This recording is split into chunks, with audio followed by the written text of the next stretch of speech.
chấm ní prịp món cái hào ta prịp món chẳng prịp ní nghi sườn là con cá xin chấm hay năng cắt cồn nè bây giờ xin chấm prịp món cốm vì thông mến bàn tay bị bạc con cá vô cồn chẳng nó ní miền prịp món hay năng prịp ở ngào hay chẳng kilo bao vía có thằng con này cho lọt bị pram tới một mũi cam ai tha lột cái buộc bằng phốt đo bằng bờ cam nè việc khó bị prịp món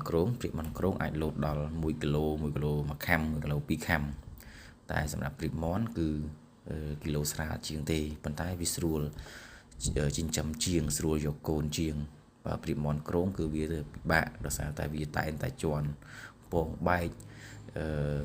ជន់កូនងាប់តែបើ prịp ពួកអស់នេះអត់ទេវាតូចចឹងស្រួលចិញ្ចឹមខុសពី prịp món ក្រម prịp món ក្រមមេបាថ្មីអាចថាតតែពងបាន 4-5 សាយ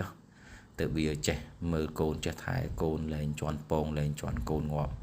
ចឹងបើយើងចង់ចិញ្ចឹមឆាប់បានភ្លុកឆាប់បានស្គាល់រសជាតិយើងចិញ្ចឹមprịp món បងប្អូនprịp món